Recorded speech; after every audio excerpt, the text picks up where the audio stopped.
फिलिस्तीन के ऊपर कोई गलत हो रहा है तो हमने कहा कि 1974 में पीएलओ को हम पहले देश थे जिन्होंने मान्यता दी। 83 में नॉन अलाइन मूवमेंट का जो मीटिंग हुआ दिल्ली में, उसमें हमने यासिर अराफात को बुलाया। फिलिस्तीन के लोगों को कैसे खाना जाएगा, हम खाना भिजवा रहे।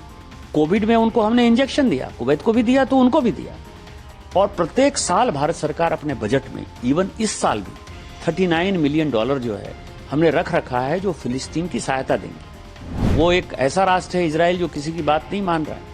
हमने कहा कि नेशनल डे का परेड हुआ अमेरिका में, आप अमेरिका के साथ जो है यहां बिजनेस कर रहे हो, आप हमको जैसा रास्ता दिखाओगे हम साथ हैं। हम टू नेशन थ्योरी की बात मानते हैं कि इजराइल अलग देश है, फिलिस्तीन अलग देश है। फिलिस्तीन के ऊपर कोई गलत हो रहा है तो हमने कहा कि 1974 में पीएलओ को हम पहले देश थे जिन्होंने मान्यता दी।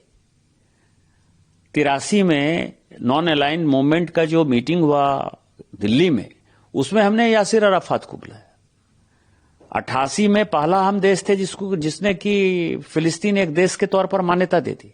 और आज भी माननीय मोदी जी ने 2200, 2300, 2400 फिलिस्तीन के लोगों को कैसे खाना जाएगा, हम खाना भिजवा रहे हैं। कोविड में उनको हमने इंजेक्शन दिया, कुवैत को भी दिया तो उनको भी दिया। और प्रत्येक साल भारत सरकार अपने बजट में, इवन इस साल भी 39 मिलियन डॉलर जो है हमने रख रखा है जो फिलिस्तीन की सहायता देंगे। आप जो है, हम वहां से बैठकर फिलिस्तीन के लिए जितना कर सकते हैं आप उसको करो। वो एक ऐसा राष्ट्र है इजराइल जो किसी की बात नहीं मान रहा है।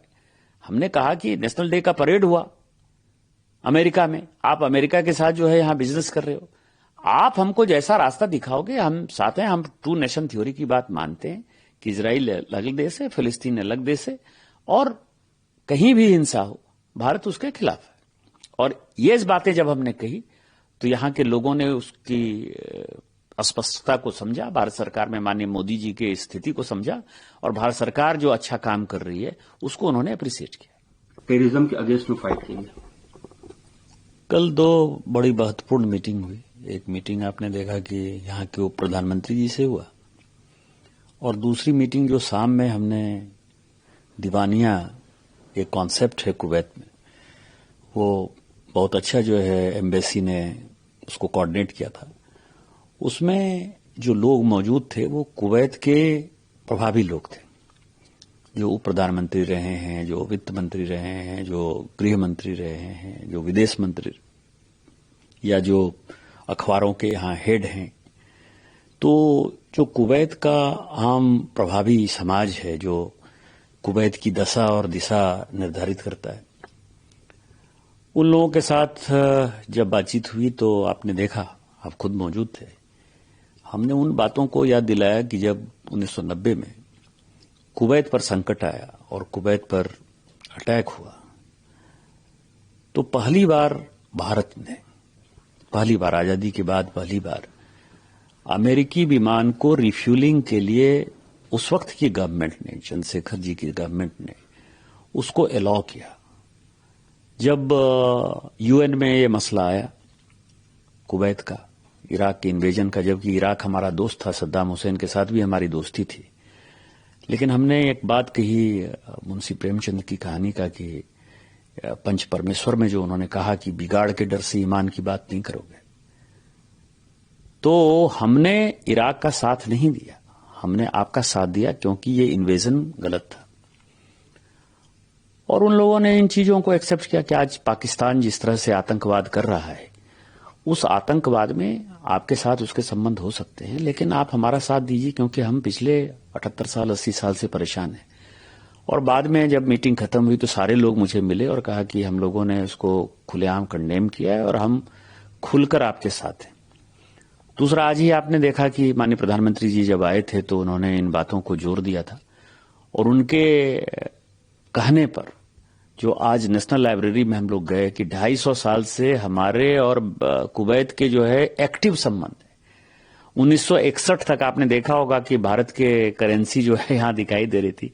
1961 तक भारत का रुपया, मतलब आजादी के बाद 1947 के बाद से 1961 तक लगभग 14-15 साल तक भारत का रुपया यहां चलता रहा। भारत के साथ व्यापार होते रहे, तरह तरह के फोटो उन्होंने दिखाया, 1855 का फोटो दिखाया, 1890 का फोटो दिखाया, उस वक्त कैसे लोग जाते थे। तो हमारे और कुवैत के जो है बहुत ही पुराने पारंपरिक रिलेशन है। और इस यात्रा के बाद मैं आपको ये कह सकता हूं कि कुवैत का जो आम आवाम है, जो यहाँ की सरकार है, जो यहाँ के अमीर हैं, जो राजा हैं, उनका पूरा परिवार भारत के साथ है, आतंकवाद के खिलाफ है और पाकिस्तान के खिलाफ है। बहुत सारी मिस इन्फॉर्मेशन थी, क्योंकि कल आप लोगों की मीटिंग यहाँ पे इंडियन डायस्पोरा से भी हुई, जो सोशल मीडिया के थ्रू पाकिस्तान ने फैलाया था लोगों के बीच में। लेकिन आपसे मिलने के बाद बहुत सारी चीजें उन लोगों की क्लियर हुई, उन्होंने अपनी बातचीत में भी बताया। आप लोग किस तरह से देखते हैं कि ये विजिट कितना अपनी बात को, ऑपरेशन सिंदूर को पहुंचाने में कामयाब रहा?